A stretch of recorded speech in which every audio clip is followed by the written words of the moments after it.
Welcome back. Bulletin کا باقاعدہ آغاز کرتے ہوئے آپ کو بتاتے چلیں کہ 26ویں ترمیم آئین کا حصہ، اس پر آنکھیں اور کان بند نہیں کر سکتے۔ جسٹس محمد علی مظہر کا 20 صفحات پر مشتمل نوٹ جاری، لکھا قوانین کے آئینی ہونے یا نہ ہونے کا جائزہ صرف آئینی بینچ لے سکتا ہے، کسی ریگولر بینچ کے پاس آئینی تشریح کا اختیار نہیں۔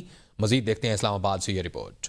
سپریم کورٹ آئینی بینچ کے رکن جسٹس محمد علی مظہر نے اپنے نوٹ میں لکھا کہ آئینی بینچ نے درست طور پر 2 رکنی بینچ کا حکم نامہ واپس لے لیا۔ 26ویں ترمیم میں سب کچھ کھلی کتاب کی طرح واضح ہے۔ 26ویں ترمیم کو پارلیمنٹ یا سپریم کورٹ کا فیصلہ ہی ختم کر سکتا ہے۔ جب تک ایسا ہو نہیں جاتا، معاملات اس ترمیم کے تحت ہی چلیں گے۔ جسٹس محمد علی مظہر نے یہ بھی لکھا کہ آئینی تشریح کم از کم 5 رکنی آئینی بینچ ہی کر سکتا ہے، کسی ریگولر بینچ کو وہ نہیں کرنا چاہیے جو اختیار موجودہ آئین اسے نہیں دیتا۔ آئینی بینچ نے جسٹس منصور علی شاہ اور جسٹس عقیل عباسی کے حکم نامے واپس لیے تھے۔ نوٹ میں کہا گیا کہ 2 رکنی بینچ کا ٹیکس کیس میں بنیادی حکم نامہ واپس ہو چکا، بعد کی ساری کارروائی بے وقت ہے۔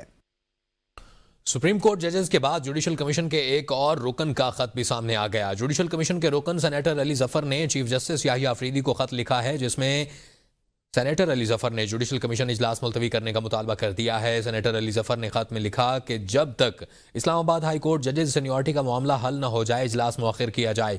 ججز کی ٹرانسفر سے اسلام آباد ہائی کورٹ کی سینیورٹی لسٹ تبدیل ہو گئی۔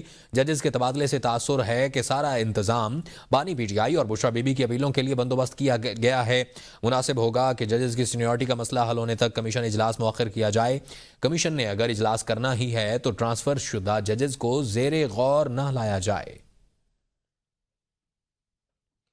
شہباز حکومت کے 120 نکاتی اصلاحاتی پروگرام بارے جائزہ رپورٹ جاری کر دی گئی ہے۔ رپورٹ میں احتساب اور شفافیت کے حوالے سے مکمل جائزہ پیش کیا گیا ہے۔ رپورٹ میں معاشی عدم استحکام، بلند افراط زر، کم ہوتے زر مبادلہ کے ذخائر سے نمٹنے کے اقدامات پر روشنی ڈالی گئی۔ قرضوں کے دباؤ، سیاسی تقسیم اور بیوروکریسی کی غیر مؤثر کارکردگی جیسے مسائل سے نمٹنے کے لیے اقدامات بھی شامل ہیں۔ رپورٹ کے مطابق 1.5 لاکھ وفاقی ملازمتوں میں کمی کر کے اخراجات کم کیے گئے۔ حکومتی بورڈ میں 33% خواتین کی نمائندگی کو لازمی قرار دیا گیا۔ پینشن ریفارمز سے آئندہ 10 سالوں میں 1700 ارب روپے کی بچت متوقع۔ سرمایہ کاروں کے اعتماد میں بحالی، غیر ملکی سرمایہ کاری میں اضافے کیا گیا ہے۔ بڑے پیمانے پر سرمایہ کاری اور صنعتی اصلاحات کی گئیں۔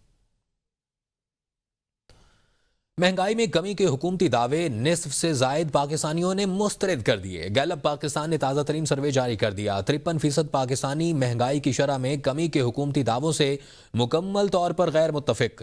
حکومتی دعووں کی مخالفت کرنے والوں کی شرح خواتین میں 59% ہے اور حکومتی دعووں کے مخالفین کی زیادہ تعداد شہروں میں بسنے والے افراد کی ہے۔ خیبر پختونخوا کا زرعی زمین پر ٹیکس لگانے کا فیصلہ، زرعی ٹیکس سے اجناس، سبزی اور پھلوں کی قیمتوں میں اضافہ ہوگا۔ پشاور چیمبر کے سینئر نائب صدر عبدالجلیل جان کہتے ہیں کہ IMF کی شرط پر پالیسیوں کے خطرناک نتائج برآمد ہوں گے۔ صدر سبزی منڈی پشاور حیدر خان نے کہا کہ حکمران نے دوسروں کو خوش کرنے کے لیے اپنوں پر ٹیکس لگایا۔ سابق صوبائی وزیر امان اللہ بولے زرعی ٹیکس کے زمینداروں پر اور زمین کی فروخت کرنے پر مجبور ہوں گے، اور 1 سال میں معیشت بہتر ہوئی تو عوام کو اس کا فائدہ کیوں نہیں پہنچا۔ خیبر پختونخوا کے عوام جو درآمد و برآمد کے کاروباری ہیں، وہ خواہ اس کی زد میں آئیں گے۔ جب وہ اس کی زد میں آئیں گے تو پھر عوام بھی براہ راست اس کی زد میں آئے گی۔ تو اس لیے میں سمجھتا ہوں کہ حکومت کو سوچنا چاہیے، ٹیکس لگانا بھی تھا تو ان لوگوں کو بلا کر مشاورت کے ساتھ کچھ طریقے سے کچھ نارمل ٹیکس لگا دیا جاتا۔ پر ستم بالا ستم یہ کہ زرعی ٹیکسز لگانا اور اس میں اضافہ کرنا، جس ریشو سے حکومت نے اضافہ کیا ہے، یقیناً یہ ہمارے ملک کے لیے بہت نقصان دہ ہے، اور یہ نقصان کی بات ہے کیونکہ ہمارے ملک میں اور کوئی ذریعہ اور وسائل تو نہیں ہے سوائے زراعت کے۔ تو اور دوسری بات یہ کہ ان ہی ٹیکسوں کی اضافے کی وجہ سے لوگ پھر زرعی زمینوں کو بھی ٹاؤنز میں تبدیل کرتے ہیں، اس میں پھر آبادیاں وہ کرتے ہیں، تو یہ بھی ایک بڑے خطرے کی بات ہے، اور یہ ہمارے ملک کے لیے، ایک غریب اور پسماندہ ملک کے لیے یہ بہت نقصان دہ ہے۔